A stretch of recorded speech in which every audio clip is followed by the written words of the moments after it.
Le Real Madrid a encore trébuché, match nul de 2 contre Elche. Pour les Culers, c'est une excellente nouvelle. Elche a mené, Madrid a égalisé, Elche a repris l'avantage, puis Bellingham les a sauvés en fin de match après une passe décisive de Mbappé. Un vrai chaos. Et maintenant, le classement. Madrid n'a plus qu'un point d'avance sur le Barça. La pression monte, la course au titre s'intensifie. Nous sommes juste là. Le Real Madrid a échappé de justesse à une défaite. Et bien sûr, cela s'est accompagné de controverses. Car quand est-ce que ce n'est pas le cas? La préparation du but de Bellingham à la 87e minute a déclenché une tempête. Les culers et les supporters neutres pointent tous du doigt la même chose. La collision de Vinicius Junior avec Iñaki Peña quelques secondes avant le but. Un choc qui a laissé le joueur prêté par Barcelone avec le nez en sang. Et pourtant, le jeu a continué. Madrid a marqué, la VAR est restée silencieuse. Mais voici le rebondissement. Peña lui-même a minimisé tout l'incident. Il tire, j'arrête le ballon. Et à cause de l'inertie, il me touche le nez avec son genou. C'est dommage que le rebond leur soit revenu, mais ce n'était qu'un coup. Ça fait partie du jeu. Respect à Peña pour son honnêteté. Mais soyons réalistes. Les culers, si ça s'était passé dans notre surface, on sait très bien à quoi auraient ressemblé les gros titres. Encore une nuit chaotique pour Madrid. Encore un débat, encore une échappée et le Barça. Il regarde, sourit et se rapproche. Mais voici le moment qui sent vraiment mauvais. Iñaki Peña a été nommé homme du match. 4 arrêts énormes. Un contrôle total dans la surface. Une prestation de haut niveau d'un joueur du Barça prêté. Ces statistiques détaillées pour le match racontent toute l'histoire. Et les culers, si vous voulez tous les chiffres, analyses et mises à jour en temps réel sur chaque joueur prêté du Barça, Peña inclus, téléchargez l'application Barcelona Live. Tout est réuni au même endroit. Le lien sera dans le commentaire épinglé. Pedri ne jouera pas contre Chelsea. Rashford est de retour. Pedri voyage avec l'équipe à Londres, mais il ne jouera pas contre Chelsea. Miguel rapporte qu'il va seulement passer du temps avec l'équipe et fêter son anniversaire. Et la possibilité de le voir jouer est totalement exclue. Pedri est encore en convalescence après sa blessure. Un nouveau coup dur pour l'effectif amoindri de Flick. Mais le Barça juge sa présence importante. Restez proche du groupe pendant une semaine cruciale de Ligue des Champions. Mais il y a une bonne nouvelle. Pedri devrait faire son retour dans le groupe pour le match contre Alaves. Et voici l'autre grande nouvelle. Culers. Marcus Rashford est de retour à l'entraînement. Après avoir manqué le match contre l'Athletic pour fièvre, il a repris le travail avec l'équipe. Miguel rapporte qu'il fait tout pour être prêt contre Chelsea. Flick a déclaré que Marcus avait de la fièvre et qu'il doutait de sa disponibilité. Maintenant, tout va bien.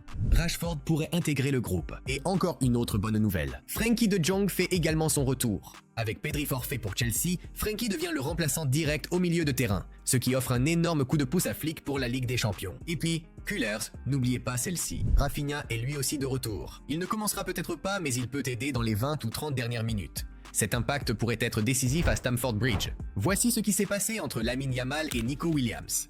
Lamine Yamal et Nico Williams sont peut-être les meilleurs amis hors terrain. Mais ce soir-là, au Camp Nou, l'amitié fut oubliée. Lors de la démonstration 4-0 du Barça, les deux joueurs ont eu quelques moments épicés. Aucune ambiance de potes, juste de la pure compétition. Le moment le plus commenté est survenu juste après le carton rouge d'Oyan Sanson à la 54e minute. Lamine a dit quelque chose à Nico. Nico a répliqué, puis Yamal s'est approché et lui a donné une petite tape sur la joue. Ludique, oui, mais la tension était bien réelle. Plus tard dans la mi-temps, lorsque les deux équipes ont effectué des remplacements, les caméras les ont surpris en train de discuter à nouveau. Visage sérieux, mine fâchée, mais aucune animosité. Juste deux jeunes stars qui veulent toutes les deux gagner pour leur équipe. Amis en dehors du terrain, rivaux sur le terrain. Exactement comme il se doit. Messi mène l'Inter Miami en finale. Léo Messi a encore fait du Léo Messi, et cette fois en mode pure GOAT. L'Inter Miami a écrasé Cincinnati 4-0 et a validé son billet pour la finale de conférence de la MLS. Et oui, chaque but portait la marque de Messi. Léo, Busquets, Alba, presque une mini-réunion du Barça. Et Messi n'a pas perdu une seconde. 19e minute, une tête classique après un magnifique 1-2 avec Matteo Silvetti.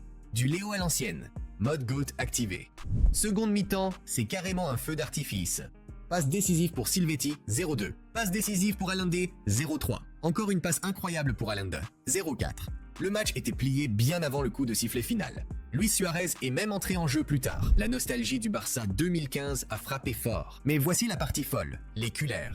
Avec cette performance, Messi a atteint 1300 contributions au but dans sa carrière, 896 buts plus 404 passes décisives, un chiffre qui ne semble même plus réel. Le constat est simple. Messi porte encore une équipe comme si de rien n'était. Personne en MLS n'a un impact sur le jeu comme lui, même de loin. Désormais, l'Inter Miami attend son adversaire en finale de conférence, soit Philadelphie, soit New York FC. Et oui, nous regarderons encore parce que la saison du GOAT est loin d'être terminée. Le nom de Léo Messi résonne à nouveau dans tout Barcelone après cette mystérieuse nuit près du Spotify Camp Nou. Un seul Léo sur le terrain et toute la ville a explosé. On parle d'un retour. C'est partout à nouveau. Dans les bars, dans les discussions, dans les studios, sur les réseaux. Le Barça vit ce moment. Je suis revenu dans un endroit qui me manque de tout mon cœur. J'espère qu'un jour je pourrai revenir. Et pas seulement pour dire au revoir, a écrit Messi sur Instagram. Et ces mots ont touché chaque culère en plein cœur. Avant le match contre l'Athletic, Hansi Flick a reçu la grande question. Voulez-vous entraîner Messi ? Flick a répondu sans hésiter, pourquoi pas ? Il est le meilleur joueur depuis plus de 10 ans. Ce qu'il fait est incroyable. Mais la douche froide a suivi. Son contrat se termine en 2028. Le mien se termine en 2027. Donc ce n'est pas possible. Alors oui, on peut rêver, l'éculaire. Mais pour l'instant, les chances sont très faibles. Peut-être un prêt cet hiver. Nous verrons. Bien qu'avec Messi, nous ayons déjà vu des choses impossibles se produire. N'est-ce pas ? Laporta a expliqué pourquoi il a licencié Xavi.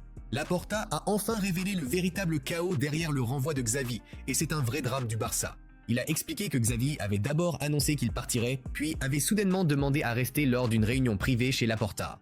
Laporta dit qu'il ne lui a posé qu'une seule question. « Crois-tu en l'équipe ?» Xavi a répondu « À 100%, je les rendrai champions. » Mais une semaine plus tard, Xavi a déclaré que l'effectif avait besoin de 2 ans pour être compétitif. Une contradiction qui a stupéfié Laporta. Ensuite, Xavi a parlé à Deco de changer plusieurs joueurs de l'équipe première, ce que Laporta a mal pris. C'est alors qu'il a décidé que le projet ne pouvait pas continuer. Laporta a conclu avec une phrase classique.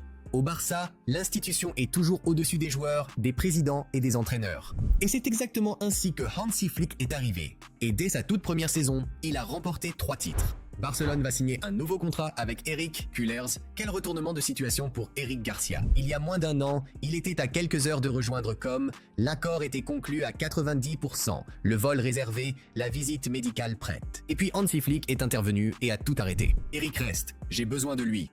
Il est désormais un élément clé de ce nouveau Barça. Défenseur central, latéral droit, pivot, cerveau du pressing, fiabilité à toute épreuve. Et Fabrizio Romano confirme que le Barça négocie une prolongation de contrat. Rumeurs concernant le PSG. Oubliez-les. La priorité du club est claire. Gardez Eric. De joueurs ayant failli quitter le club à l'un des joueurs les plus fiables de Flick, quelle histoire.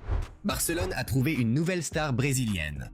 Barcelone envisage sérieusement de recruter João Victor Sousa, le latéral gauche de 19 ans de Santos. Selon Diario do Paixão, le Barça prépare une offre de 12 à 15 millions d'euros et enverra même un représentant du club au Brésil pour rencontrer le joueur. C'est un signe clair que l'intérêt est réel. Sousa est devenu titulaire cette saison avec 26 matchs, 1 but et 2 passes décisives. Et il a impressionné non seulement le staff de Santos, mais aussi les adjoints d'Ancelotti au Brésil qui étaient venus observer Neymar et ont finalement remarqué le jeune joueur. Le défenseur est à Santos depuis les U11, il a disputé la Coupe du Monde U17 et est sous contrat jusqu'en 2028. Son agent, Giuliano Bertolucci, est actuellement en Europe pour mener des négociations. Cullers, quelle journée! Madrid perd des points, le Barça se renforce, Flick reconstruit l'équipe pièce par pièce, Messi bat à nouveau des records et de nouvelles rumeurs de transferts apparaissent chaque jour. Ce club ne dort jamais. J'ai envie d'entendre vos avis maintenant. Quelle histoire de l'épisode d'aujourd'hui vous a le plus marqué? Le récital de Peña? Les 1300 contributions de Messi? Ou Laporta contre Xavi? Ou peut-être le nouveau latéral gauche brésilien? Ou Flick qui façonne une équipe qui ressemble enfin de nouveau à un prétendant? Dites-moi tout dans les commentaires, je les lis tous. Et Cullers, si vous avez aimé cet épisode, mettez un like, abonnez-vous et n'oubliez pas de télécharger l'application Barcelona Live. Toutes les infos sur le Barça, statistiques, analyses, joueurs prêtés, transferts, tout ce qu'il vous faut en un seul endroit. Le lien se trouvera dans le commentaire épinglé. Visca el Barça, Visca Catalogne. À bientôt pour le prochain épisode. Au revoir!